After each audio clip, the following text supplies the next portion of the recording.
In the mountains of Sardinia, there are villages where the streets are too steep for cars. To buy bread, an 80-year-old climbs a slope that would make you stop halfway. He isn't training. He's never trained. And what that slope is doing to his body is something a flat floor simply cannot do, no matter how many steps you take on it. By the end of this, you'll know what changes when the ground tilts, why nobody in those villages calls it exercise, and what the flattest part of your own day is quietly costing you. One quick note before we go further. This is general educational information about how the body works and what research has observed. It isn't medical advice, and it isn't a substitute for a conversation with someone who knows your own health. Let's start with the honest version of the question, because the title contains a small lie. Nobody in those villages is climbing hills. Not deliberately. Not as an activity. There is no decision being made, no plan, nothing being completed. The village is on a hill. The bread is at the bottom. The garden is halfway up. The neighbor you owe a conversation to lives above you.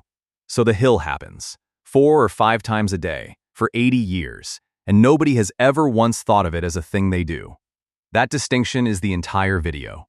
Hold on to it. Now let's talk about what a slope actually is, physically, because most of us have never thought about it, and the difference is bigger than it sounds. Walking on flat ground is, mechanically speaking, a fairly economical activity. Your body has spent a long time getting efficient at it. You swing a leg forward, you fall slightly, you catch yourself, and a good deal of the energy gets recycled through your tendons like a spring. It's clever, and it's cheap. Now tilt the ground. Going up, that recycling largely stops working. Every step has to lift your entire body weight against gravity, and there's no spring returning it to you. The large muscles at the front of your thighs and across your hips take on the job, along with your calves. Your heart rate rises, not because you decided to push, but because the work genuinely increased. And coming down is a different job again, which is the part almost nobody knows. Descending doesn't feel like effort. It often feels like relief. But your muscles are working hard the whole way, lengthening under load rather than shortening, acting as brakes rather than engines. That braking work is why the day after a long walk downhill, your thighs can be more sore than after walking up. Your body was doing something demanding, and it never announced itself. So a slope quietly gives you 2 completely different kinds of muscular work, several times a day, without anyone calling it a workout. There's a third thing, and it may be the most valuable of all. Uneven ground is unstable. A stone path, a worn step, a bit of loose gravel, a slope that changes angle halfway. Every one of those requires your body to make small corrections it does not have to make on a flat floor. Your ankles adjust. Your hips adjust. Deep in your inner ear, your balance system feeds constant information about where you are in space, and the muscles respond before you're aware of it. That system is trainable. And like most trainable things, it responds to being used. The National Institute on Aging describes balance as something that can be maintained and improved, and treats it as a genuine component of staying well as people get older. Falls are one of the most significant health events in later life, and balance is not a fixed quantity you're issued at birth. Now here's the thing to notice about a modern life. Almost every surface we walk on is flat, level, predictable, and identical. Floors, pavements, car parks, treadmills. That's a triumph of engineering, and it's genuinely good. It makes places accessible to people who need them to be. But it means a body can go decades without being asked the question that a village path asks 40 times a day. Which brings us to what the research on these communities actually describes. Dan Buettner's Blue Zones work, done with National Geographic, identifies natural movement as a shared feature across the longest-lived places. Not exercise, movement folded into the structure of ordinary life. In the highland villages of Ogliastra in Sardinia, in Icaria in Greece, in Nicoya in Costa Rica, people move all day because the day requires it. The shepherd walks because the animals are up there. The gardener bends because the plants are down there. The person going for bread climbs because the shop is at the bottom of the village and the house is not. None of it is scheduled. None of it is optional. And crucially, none of it is intense. That last point matters, because we've been trained to think of movement as something that should hurt a little to count. What these places show is a different shape entirely. Low intensity, high frequency, spread across every hour you're awake, for a lifetime. Compare that with the shape of a modern active life. 3 or 4 concentrated sessions a week, often quite hard, with long, flat, still stretches in between. Same person, same good intentions, completely different distribution. And distribution appears to matter. There's a growing body of research on what happens during those long, still stretches. When you sit for hours without interruption, the large muscles in your legs are essentially switched off. They're the biggest muscles you own and the most metabolically active tissue available, and for that period, they're doing very little. A 2022 review published in Sports Medicine, led by Aidan Buffy at the University of Limerick, looked at breaking up long periods of sitting with short bouts of light walking. The reviewed evidence pointed toward those small interruptions being meaningfully better than sitting straight through. That's a description of a general pattern, not a prescription, and not a treatment for anything. But it fits what the villages show. Not one hard hour, many small ones. So what is the hill actually giving them? Let's put it together. It gives strength in the legs and hips, built through resistance that arrives as terrain rather than as equipment. It gives that braking work on the way down, which most exercise routines barely touch. It gives balance practice on uneven ground, dozens of times a day. It gives a raised heart rate several times daily without a single session of anything. And it gives all of that at an intensity so ordinary that a person can keep doing it into their 90s without ever needing motivation. That last part is the one I keep coming back to. The most remarkable thing about a hill isn't what it does to a body. It's that it keeps happening. There's no adherence problem with a hill. Nobody quits their village in February. Now, the obvious objection. You don't live on a hill. Most of us don't. And I want to be careful here, because the honest answer is that you cannot fully reproduce a Sardinian village in a flat city, and anyone telling you otherwise is selling something. But the useful part of this isn't the hill specifically.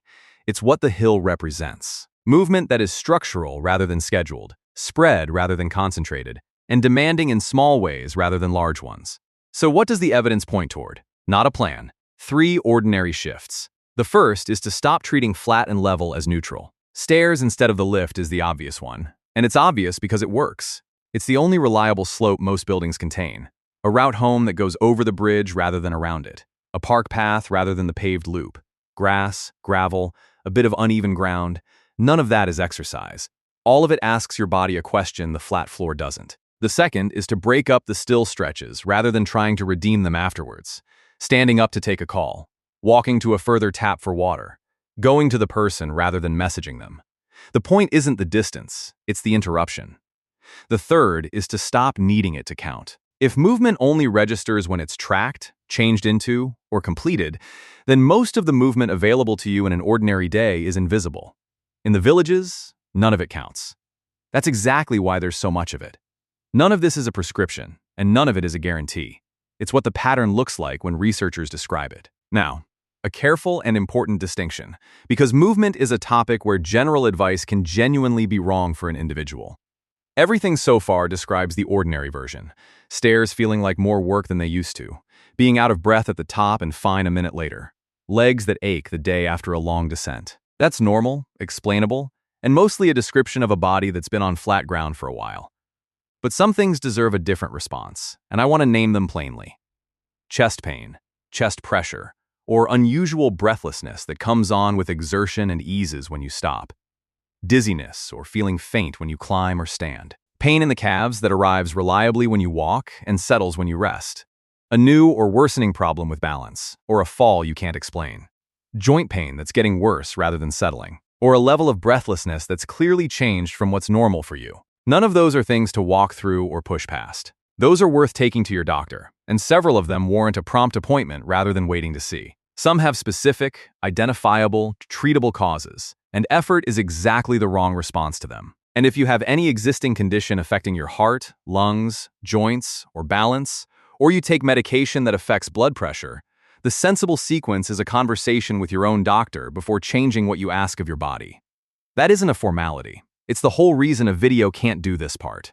Understanding what's normal isn't about ignoring what isn't. It's about freeing you to worry less about the ordinary, so you can pay proper attention to what genuinely deserves it. So, back to the village. The old man climbing to the bread shop isn't disciplined.